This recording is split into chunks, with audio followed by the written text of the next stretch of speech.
갔었죠.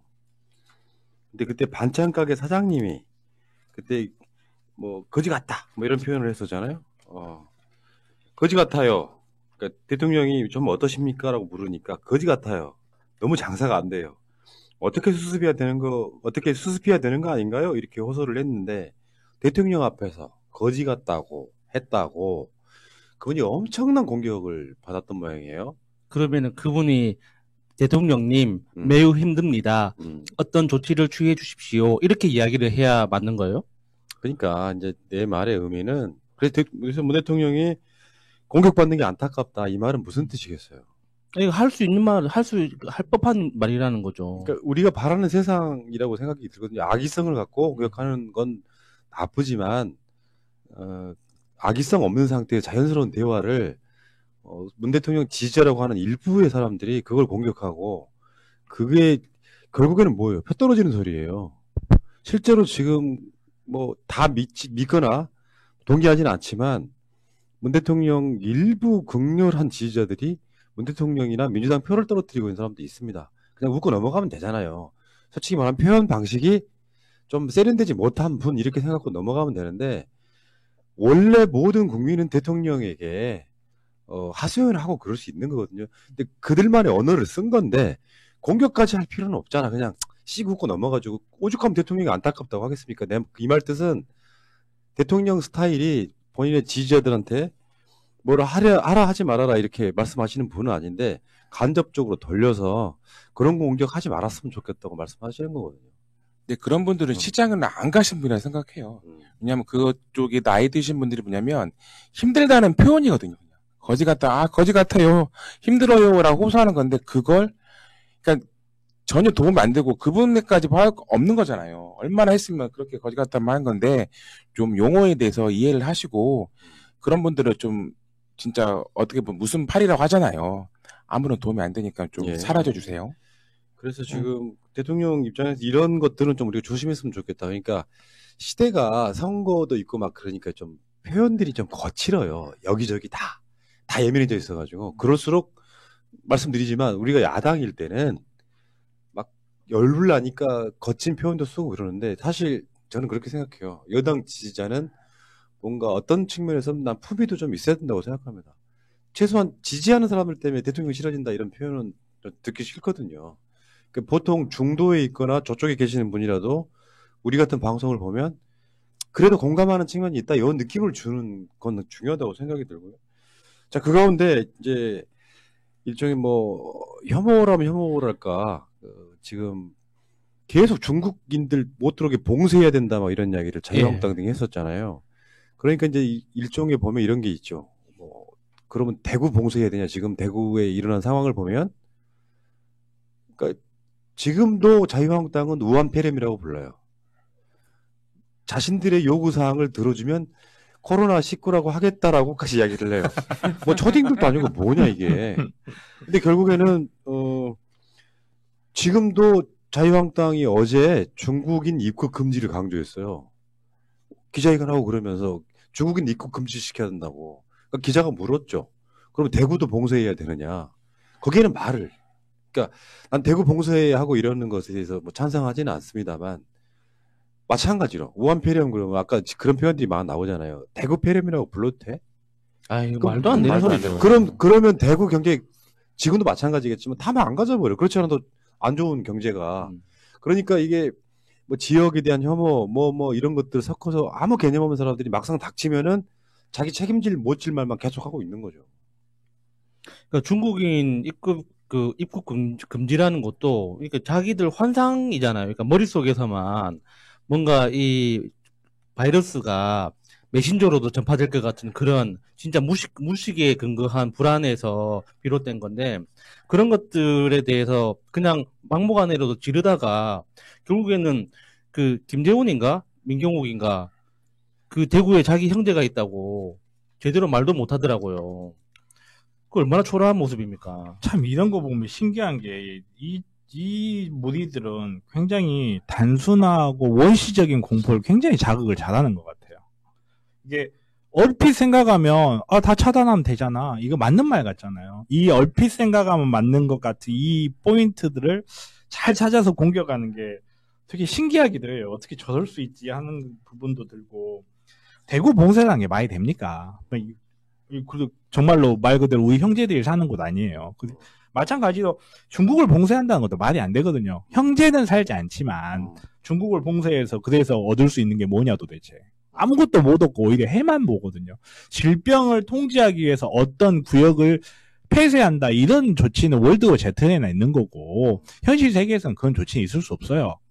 근데 안 한다는 걸 아니까 집요하게 이걸 자꾸 늘어지는 거죠. 맞아요. 예, 안 할 건 알거든. 얘네들이 바보가 아니기 때문에 그렇게 하면 안 된다는 것도 알 거예요. 그냥 국민들 상대로 공포 마케팅을 하는 거죠. 그럼 대구 있다가 나중에 부산 가면 부산 봉쇄하고 뭐 서울도 봉쇄할 겁니까? 그럼 대한민국 봉쇄해야 한다는 말 나오게. 말도 안 되는 그 논리로 하는 것 같아요. 이 사람들도 보면은 다. 아이고, 그렇고요. 진짜 이 황교안 있잖아요. 오늘 하루에만 15명의 확진자가 무더기로 나왔습니다. 우한 폐렴 사태가 걷잡을 수 없이 확산되고 있습니다. 정치적으로 엄청 이용해 먹으면서 불안감 조성하고 그러니까 정부 여당 찍으면 안 된다 이 논리로 지금 가고 있는 거거든요. 그렇게 엄중하면은 대구에 빨리 쫓아가야죠. 지금 그 말 하려고 그래. 아 그래요? 죄송합니다. 정세균 총리 바로 대구 방문했잖아요. 어제 했었죠. 그 권영진 대구시장이 지원 조성도 좀 했고 그러면 그 주둥아리만 나볼 것이 아니라 대구에 가서 뭔가 설선수범하는 모습 보여야 되는데 아니 지금 그 대구에서 확진자가 그만큼 많이 나온 게 이 정부 탓입니까? 이걸 누가 막아? 그건 불가능하다고. 전국 5천만 국민을 다 하나씩 조사할 수도 없는 거고 불가능한데 이게 마치 정부가 잘못하고 있는 탓인 것처럼 그리고는 정부는 뭐 아무것도 못하고 무능한 어떤 그런 상황인 것처럼 이야기를 하고는 한 달에 국무총리는 바로 내려갔어요. 본인이 국무총리도 했을 때 메르스 사태로 국민 39명이 죽었는데 그때 뭐라고 했죠? 청와대는 컨트롤 타워가 아니다는 말 그때 황 대표님이 하신 말로 기억하는데 그때 이제 사망자 2명 나왔을 때 네. 황교안 당시 총리가 그랬죠. 그 정도 일로 대통령이 신경 쓸 그렇죠. 일은 아니다. 이렇게 이야기를 했었죠. 그 정도 일로 대구 올 일은 아닌 거라고 또 생각이 되네요. 또 순간적으로. 그 황교안이 뭐라고 그랬냐면은 대구에 확진자가 10여 명 넘게 발생했는데 정부 뭐 하고 있냐. 그 약간 좀 아유 진짜 내가 욕을 안 하려고 내가 엄청 잡는다 진짜. 욕하면 안 됩니다. 노란 딱지, 노란 딱지. 과할 정도로 뭘 대응한다더니 전부 말뿐이었다. 정부 이제라도 중국 입국 제한 확대하라. 이렇게 이야기를 했고요. 정부가 중국 눈치 보느라고 사태를 키웠다. 아니, 우리나라가 중국 눈치 볼 게 뭐가 있어요. 지금은 중국도 자기 코가 석자고 우리는 우리대로 정말 긴장해가지고 지금 조치를 취하기 바쁜데 누구 눈치를 본다는 거예요. 이건 정말 상식적으로 판단하는 겁니다. 옆 나라에서 전염병 사태가 났다고 해서 출입국 금지시키면 그러면은 그 사태가 끝나고 나면 그 뭐 다른 세상이 펼쳐지는 거예요? 뭐 그 나라 싹 없어지고 그 땅 다 우리 땅 되는 건가? 아니잖아요. 지금 잠깐 힘든 거예요. 중국도 중국 나름대로 어떤 그 굴곡을 거치고 있는 거고 우리는 우리대로 그 이웃 나라로서의 숙명적인 공동명체로서 그냥 같이 고생을 하고 있는 거지. 지금 당장 그렇다고 그 관계를 끊어버리면 그러면은 이 사태가 끝나고 나서 중국 국민들이 야 한국 쟤들 똑똑한 놈들이네. 지들 자기 이익 챙길 줄 안다 야. 참 똑똑하네. 이러고 넘어갈까요? 절대 아니거든요. 지금 이럴 때 정말로 마스크 그때 100만 개였나요? 보내주는 거. 그거만큼의 한국에 대한 인식을 좋게 하려면 평상시 같으면 마스크 100만 개 살 수 있는 돈으로 그런 인식 절대 못 얻습니다. 지금 정말로 도와주는 게 솔직한 이야기로 한국을 먹여 살려주는 거 있는 거 상당 부분 지금 중국이에요. 상당 부분 중국이고 중국이 우한 사태로 지금 현재 어렵지만 그 나라 안 없어진다고요. 그리고 걔네들 가지고 있는 소비력도 없어지지 않아요. 지금 이럴 때 잘 해주면 정말로 말 그대로 중국이라는 그 사회가 갖고 있는 의료 인프라까지 또 장악할 수 있을 수도 있거든요. 이런 좋은 기회를 놓친다는 것도 이해가 안 가고 중국을 눈치를 본다 하는데 중국 눈치 좀 보면 안 될까요? 우리가? 말 그대로 장사꾼인데 어떻게 보면 동남아라는 이 시장에서 한국, 중국, 일본이 우리나라 거 거의 안 사주잖아요. 중국과 동남아라는 우리가 장사를 하는 입장에서 중국이 어려울 때 우리 큰 소비자니까 도와줄 수도 있는 거잖아요. 도와줄 수 있는 부분 도와주고, 그리고 거기에 대해서 우리가 정말로 어떻게 보면 냉정하게 이익을 찾아올 수 있는 부분 찾아오면 되는데, 이걸 무슨 중국몽이니 뭐 중국 눈치를 보니 그런 식으로 판단하면 국가 외교 관계들 그렇게 생각을 하면 어떡합니까 도대체.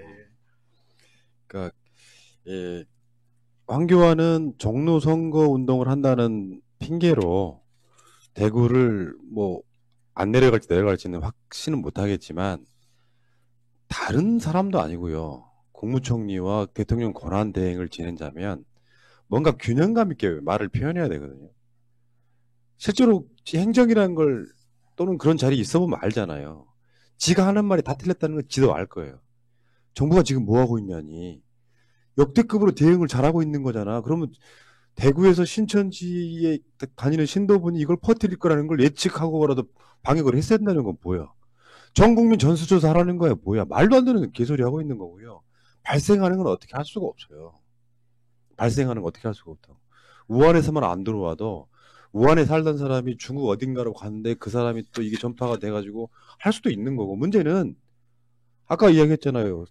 치사율 0.16%? 이 정도밖에 안 되는 병이란 말이에요. 그러면 중국에서는 굉장히 좀 초기 대응이라든지 치료를 제대로 못 받아서 사망자가 발생하지만, 그게 나는 의사가 아니니까 말할 수 있는 거예요. 일반인의 시각에서.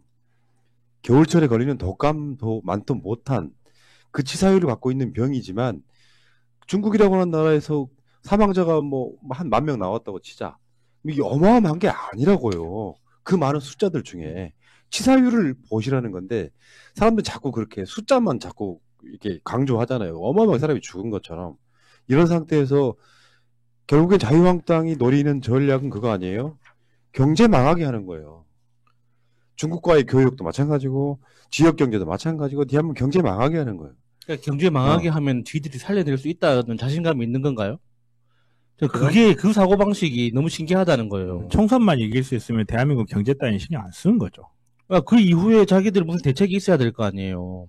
지금 현재 그러니까 대구에서 확진자가 갑자기 급증하게 된 것도 사실 따지고 보면 최소한의 상식을 어겼기 때문이거든요. 의사가 폐렴기가 있으니까 연세도 있으시고 하니까 폐렴기가 보인다. 그러니까 검사를 해보자. 당사자가 2번이나 거절했어요. 그 국가가 그걸 어떻게 통제합니까? 그 의사의 권유를 거부하는 것도 그 사람의 기본적인 권리 중에 하나인데, 그것까지 어떻게 예측을 하라고. 그러니까 지금 야당에서 국가가 더 적극적인 방역 체제로 가야 된다. 지금보다 더 적극적으로 가라면은 온 국민이 다 집에서 치과하라고? 나오지도 말고? 어떻게 하는 게 지금보다 더 적극적인 거예요? 말도 안 되는 소리예요, 진짜. 지금 뭐 방송 중에 코로나19로 사망한 첫 번째 한국 환자가 나온 상황이긴 해요. 근데 그러니까 사람들은 사망이라고 하는 그 단어 하나에 느끼는 공포심이 엄청 크고, 사망률이 0.16밖에 안 되는 병이고, 지금 현재도 각종 독감이나 하다못해 교통사고 등으로 수도 없이 많은 사람들이 돌아가시고 있는 거예요.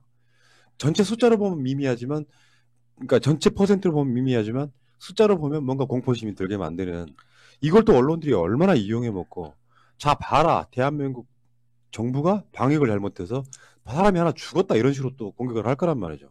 절대 속으면 안 된다는 말씀. 제가 전에 한번 그런 말씀 드린 적이 있는데, 우한이라는 곳에서 왜 유독 사망률이 5%가 넘는 이런 현상이 발생하느냐, 이 부분을 해석했을 때 중국인 내 의료 인프라가 부족한 부분도 있지만, 사망이라는 건 항상 발생해 왔어요. 사망이라는 건 항상 발생했고, 자연적인 사망들이 늘 발생해 왔거든요. 이 자연적 발생을 해석하는 과정에서 사망 원인이 밝혀지지 않은 것 중에 우한 폐렴이 원인이다, 혹은 그때 당시까지만 우한 폐렴이라고 썼으니까 우한 폐렴이 원인이다라는 식으로 되는 부분이 있어요.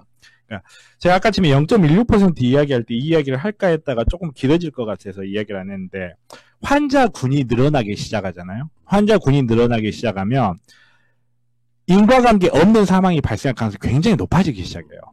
그러니까 인플루엔자로 환자가 사망한다고 했을 때 이 환자가 가지고 있는 여러 가지 전신 상태들이 있단 말이에요. 예를 들어서 어떤 사람이 심장이 안 좋기도 하고, 어떤 사람이 폐가 안 좋기도 하고, 어떤 사람이 콩팥이 안 좋기도 하고, 이런 다양한 환자군에서 바이러스가 들어와서 이 사람 몸에서 질병을 일으켰을 때 폭발적인 작용을 일으켜서 환자가 사망하는 경우가 있지만, 그렇지 않고 그 환자가 어떤 환자가 몸에 이미 사망 원인 자체를 가지고 있고 그 상황에서 바이러스가 들어와서 그거 자체가 합동적인 원인을 인과관계가 둘이 합쳐서 발생하는 경우가 있어요. 그러니까 제가 사실 가장 우려했던 부분 중에 하나가 환자가 100명이 넘어가기 시작하잖아요. 100명이 넘어가기 시작하면 이런 케이스는 반드시 발생을 해요. 그렇죠. 예, 왜냐하면 100명이 있으면 100개의 서로 다른 완전히 다른 개체예요. 사람은.